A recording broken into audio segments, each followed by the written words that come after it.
Eu sei que o que vou contar hoje vai soar forte, talvez até perturbador para alguns, mas eu não tenho mais nada a esconder.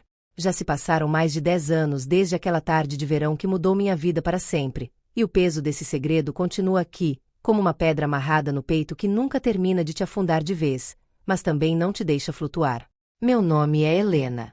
Tenho 52 anos. Vivo numa cidade pequena do litoral, daquelas onde todo mundo se conhece, onde as fofocas voam mais rápido que as gaivotas sobre o cais. Sou cabeleireira de profissão, mãe de 3 filhos já adultos, esposa de um homem que conheci quando eu tinha apenas 20 anos. E sim, durante mais de 30 anos fui o que todos chamariam de uma mulher decente. Missa aos domingos, almoço em família, sorrisos na mercearia da esquina. Ninguém imaginaria que por trás daquela mulher que penteava as senhoras do bairro, que organizava os bingos da paróquia, havia um abismo de solidão tão profundo que acabou me engolindo por inteira. Não vou dar desculpas. Não vou dizer que fui vítima. Mas também não vou mentir e dizer que tudo foi minha culpa. Porque a verdade mesmo, é que os erros maiores da nossa vida nunca chegam sozinhos. Eles sempre vêm acompanhados de anos de silêncio, de olhares que já não se cruzam, de palavras que deixaram de ser ditas. E quando a gente vive assim, nessa seca emocional, qualquer gota d'água parece um oceano. A história que vou contar não é fácil de digerir. Envolve um rapaz de apenas 20 anos, filho da minha melhor amiga, um garoto que vi crescer desde quando era uma criança descalça correndo pelas ruas de paralelepípedo da cidade. E sim, eu fui a primeira mulher dele. Eu tirei a inocência dele. E isso, acreditem, é algo que não se apaga nem com o tempo nem com o arrependimento. Mas antes de me julgar, antes de fechar essa história achando que sou apenas uma mulher sem moral, deixem eu contar como cheguei até ali. Porque ninguém acorda um dia e decide destruir tudo. Essas coisas acontecem aos pouquinhos, como quando a água se infiltra por uma rachadura na parede. Primeiro é só umidade, depois é uma poça, e quando você percebe, a casa inteira está desmoronando. Tudo começou com o silêncio. Aquele silêncio denso que se instala nos casamentos quando já não há mais nada a dizer, quando as noites se tornam longas e frias mesmo que você divida a cama com alguém. Meu marido, Roberto, era um homem trabalhador, isso ninguém podia negar. Pescador de profissão, saía de madrugada e voltava ao cair da tarde, cheirando a sal e rede molhada. Mas em algum momento desses 30 anos, ele parou de me ver. Não sei quando exatamente, mas houve um dia em que arrumei meu cabelo, coloquei um vestido novo, e ele nem sequer ergueu os olhos do jornal. Gostou? Perguntei, dando uma voltinha na frente dele como se tivesse 15 anos de novo. Do quê? Respondeu sem levantar os olhos. E ali eu soube. Eu tinha me tornado invisível. As mulheres que estão me ouvindo sabem exatamente do que estou falando. Aquela sensação de estar ali, de cumprir com tudo, de ter a casa limpa, a comida pronta, a roupa passada, e mesmo assim sentir que você poderia desaparecer e ninguém notaria até faltar o jantar na mesa. Isso dói. Dói mais que um tapa, mais que um grito. Porque o desprezo silencioso é o pior de todos. Tentei conversar com ele muitas vezes. Dizia que me sentia sozinha, que precisava de mais do que apenas dividir um teto. Mas Roberto tinha uma resposta para tudo.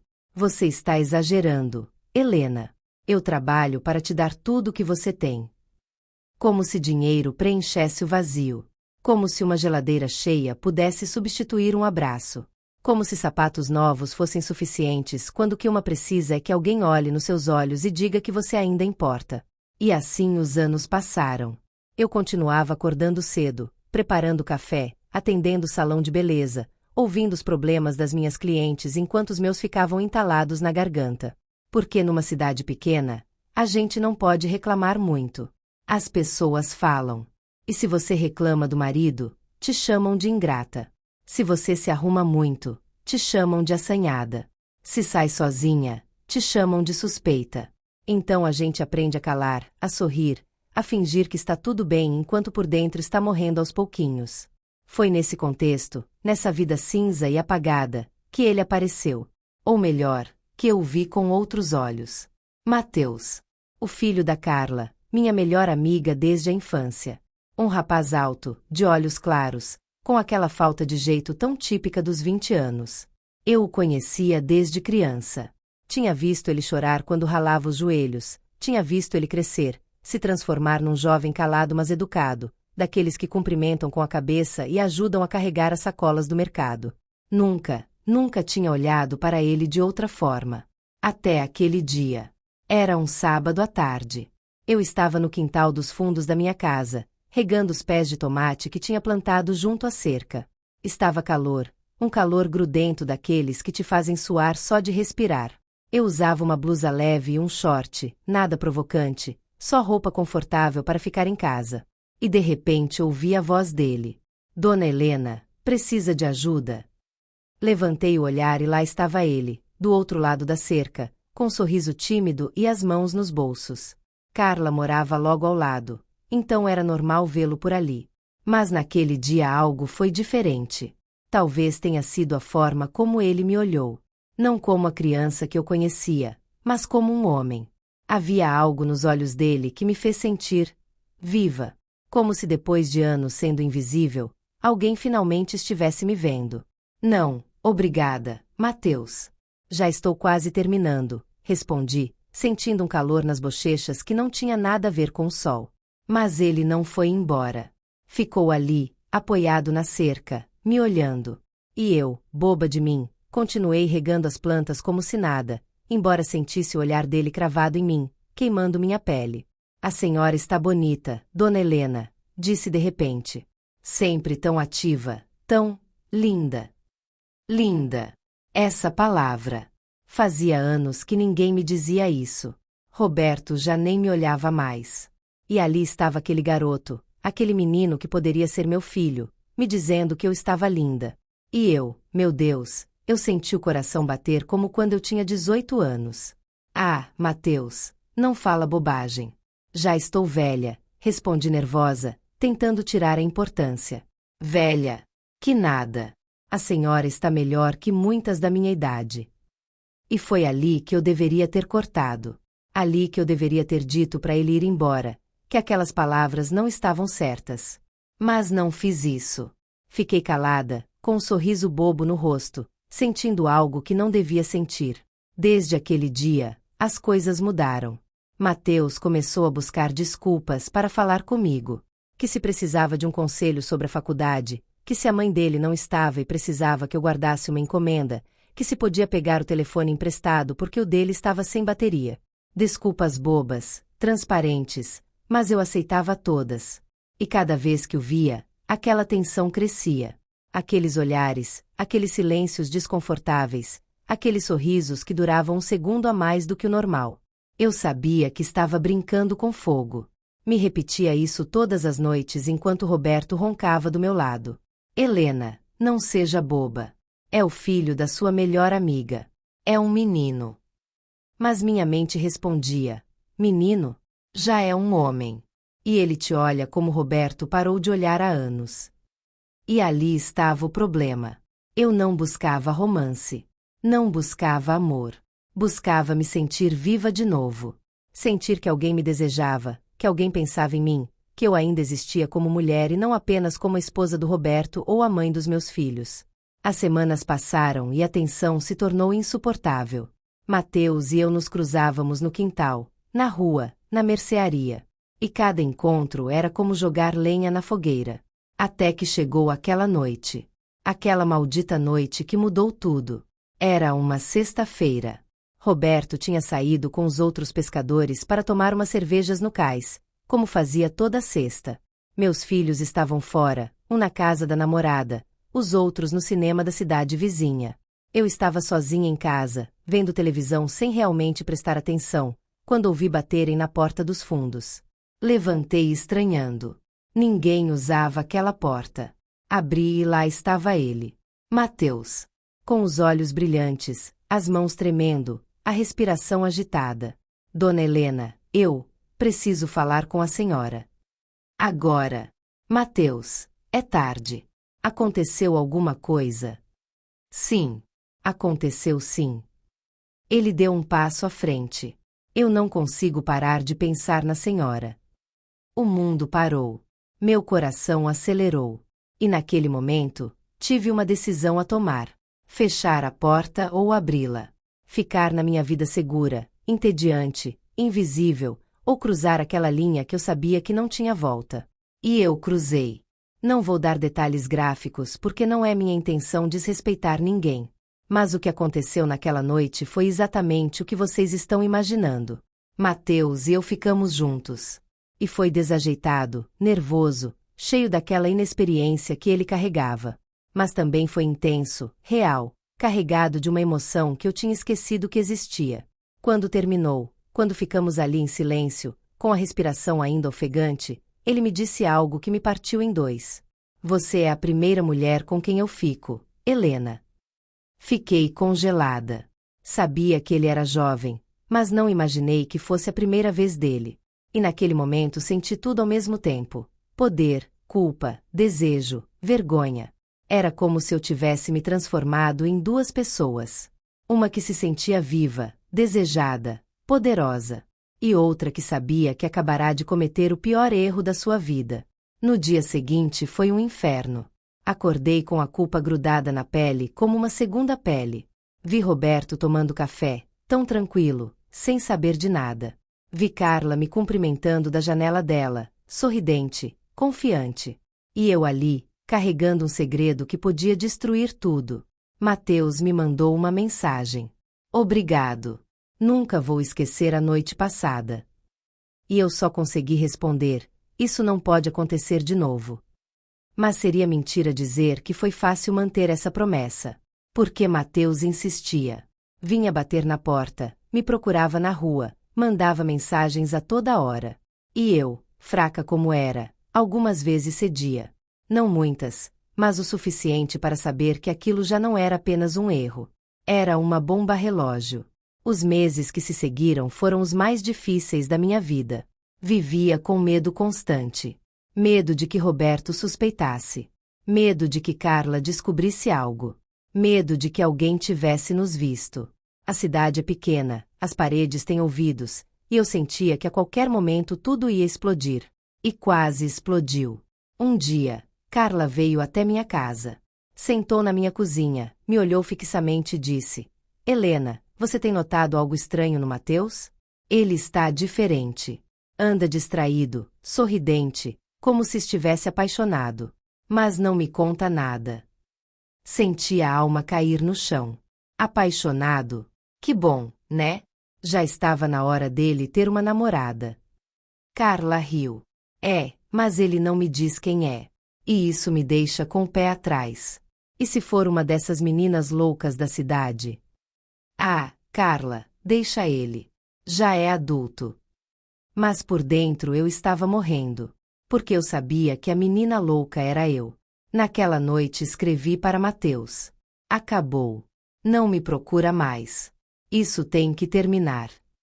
E dessa vez falei sério. Bloqueei o número dele. Evitei os lugares onde sabia que podia encontrá-lo. E aos poucos, com o tempo, as coisas voltaram ao normal. Ou pelo menos a uma aparência de normalidade. Mas o estrago já estava feito. Eu já não era a mesma. Me olhava no espelho e não reconhecia a mulher que via. Quem era eu? A esposa fiel que pensava que era? A amiga leal? Ou era só uma mulher desesperada que tinha traído tudo por um momento de atenção?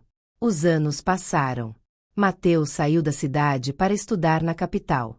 Carla e eu continuamos amigas, embora eu sempre carregue essa culpa. Roberto e eu continuamos juntos, embora nosso relacionamento nunca tenha melhorado de verdade. E eu continuo aqui, no meu salão de beleza, penteando as senhoras, ouvindo suas histórias, carregando a minha em silêncio. Agora, com mais de 50 anos nas costas, entendo algo que antes não entendia.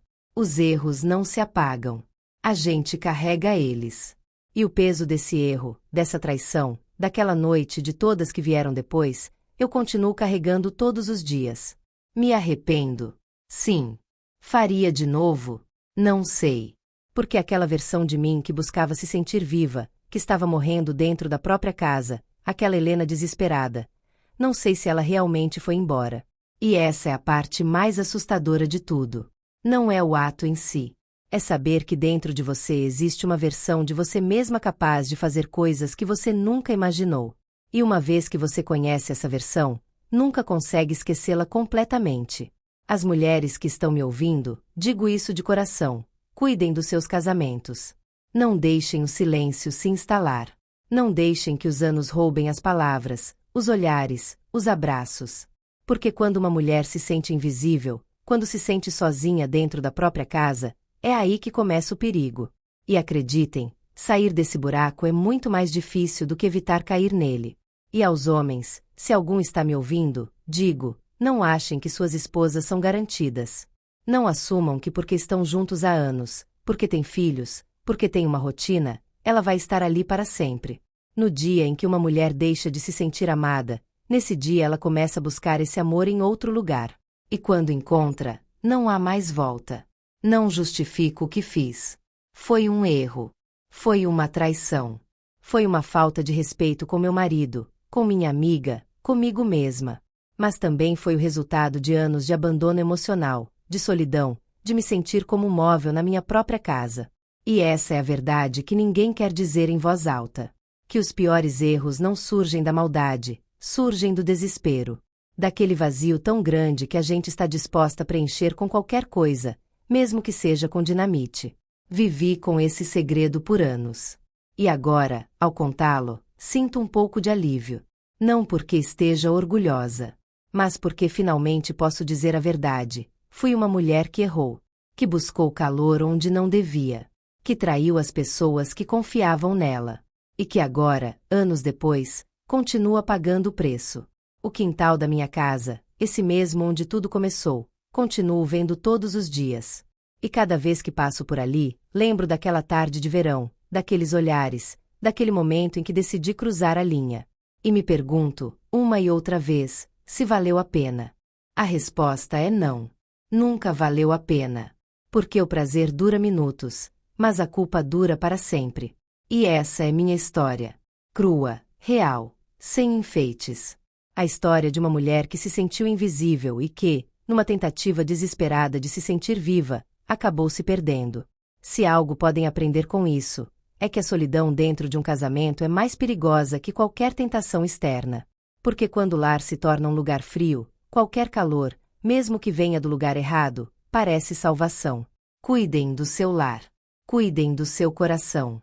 E acima de tudo, cuidem de vocês mesmos. Porque os erros maiores da vida sempre começam com silêncios menores. Eu aprendi isso da forma mais difícil. E se minha história puder servir de alerta para uma única pessoa, então talvez, apenas talvez, toda essa dor tenha algum sentido. Porque no final das contas, a maior prisão não é aquela com grades de ferro. É aquela que a gente constrói dentro da própria cabeça, feita de arrependimentos, de si, de noite sem dormir imaginando como teria sido diferente se a gente tivesse feito outra escolha. E eu vivo nessa prisão há mais de 10 anos. Às vezes, quando estou sozinha no salão depois que todas as clientes vão embora, me pego olhando pela janela para a casa ao lado, onde Carla ainda mora. E penso em todas as conversas que tivemos ao longo dos anos, em todas as risadas, em todos os segredos que compartilhamos. Exceto esse. Esse segredo que fica preso na minha garganta como um nó que nunca se desfaz. Mateus se formou, conseguiu um emprego bom na capital, até se casou há 2 anos. Carla ficou radiante, me mostrou as fotos do casamento. Olha que linda noiva, Helena. Meu filho finalmente encontrou uma mulher de verdade. E eu sorri, parabenizei, dei um abraço nela, enquanto por dentro uma parte de mim morria um pouco mais. Porque eu sabia. Eu sabia que a primeira mulher na vida dele tinha sido eu. E que ela nunca saberia disso. Roberto continua sendo Roberto. Pescador, calado, distante. Houve uma época, logo depois de eu terminar com Mateus, em que tentei reaproximar do meu marido. Tentei conversar mais, ser mais carinhosa, reacender algo que talvez nunca tenha existido de verdade. Mas ele continuava o mesmo. E eventualmente eu desisti. Hoje nosso casamento é uma conveniência. Dividimos o mesmo teto, a mesma cama às vezes, mas não dividimos a vida. Somos 2 estranhos que acontecem de ter o mesmo sobrenome. E sabe o que é mais triste? É que eu poderia ter evitado tudo isso. Se tivesse tido coragem de terminar o casamento antes. Se tivesse tido coragem de falar sobre o que eu sentia, sobre a solidão, sobre o abandono. Mas não tive. E em vez disso, busquei uma solução temporária para um problema permanente. E essa é a mensagem que eu quero deixar, especialmente para as mulheres mais jovens que possam estar ouvindo. Não esperem até estar tão vazias, tão desesperadas, que qualquer migalha de atenção pareça um banquete. Não esperem até serem invisíveis. Se o seu casamento está morrendo, tentem salvá-lo. Conversem, busquem ajuda, façam terapia. Mas se não houver salvação, tenham a coragem de partir antes de trair. Porque a traição não resolve nada. Ela só adiciona mais dor a uma situação que já é dolorosa. E para as mulheres da minha geração, aquelas que como eu passaram dos 50, que carregam anos de casamento nas costas e talvez também anos de silêncio, vocês não estão sozinhas. Sei que muitas de vocês entendem exatamente o que estou falando. Sei que muitas já sentiram essa tentação, esse vazio, essa vontade de se sentir viva de novo. Mas eu estou aqui para dizer, não vale a pena. O momento passa, mas as consequências ficam. E você vai ter que viver com elas para o resto da vida. Eu vivo com elas. Todos os dias. Cada vez que vejo um rapaz jovem na rua, cada vez que ouço uma música que me lembra daquela época, cada vez que passo pelo quintal onde tudo começou, as memórias voltam. E com elas, a culpa, a vergonha, o arrependimento. Tem dias que são mais fáceis. Dias em que consigo me distrair com o trabalho, com os netos que vieram nos últimos anos, com as pequenas alegrias da vida cotidiana. Mas tem dias em que o peso é quase insuportável. E nesses dias, eu me pergunto, quem sou eu para dar conselhos? Quem sou eu para falar sobre moral, sobre certo e errado, quando eu mesma cruzei todas as linhas? Mas então percebo que justamente por ter errado, por ter pagado o preço, talvez minha voz tenha algum valor. Talvez minha história possa servir de aviso. Talvez alguém, em algum lugar, possa ouvir essas palavras e fazer uma escolha diferente da que eu fiz. E se isso acontecer, se uma única pessoa evitar cometer o mesmo erro, então talvez todo esse sofrimento tenha algum propósito. Porque no fim, a gente não pode mudar o passado. Eu não posso voltar no tempo e fechar aquela porta quando Mateus apareceu. Não posso desfazer o que foi feito. Mas posso falar sobre isso. Posso contar minha verdade, por mais feia e dolorosa que seja. E é isso que estou fazendo agora. Não espero perdão. Não espero compreensão. Mas espero que alguém ouça e aprenda. Porque os erros da vida são inevitáveis. Todos nós erramos. Mas alguns erros são maiores que outros. E alguns deixam cicatrizes que nunca se curam completamente. O meu deixou. E eu vou carregar essa cicatriz até o dia em que eu morrer. Essa é a verdade crua e nua. Sem filtros, sem desculpas, sem tentar me fazer parecer melhor do que sou. Eu sou Helena. Tenho 52 anos. E fui a primeira mulher na vida de um rapaz de 20 anos, o filho da minha melhor amiga. E isso me persegue todos os dias. Essa é minha história. E agora, também é a de vocês. Façam dela o que quiserem. Julguem-me se precisarem. Mas acima de tudo, aprendam com ela. Porque no final das contas, é para isso que servem as histórias. Para nos ensinar. Para nos alertar. Para nos mostrar o caminho que não devemos seguir. E o meu caminho levou ao arrependimento. Que o de vocês leve a algum lugar melhor.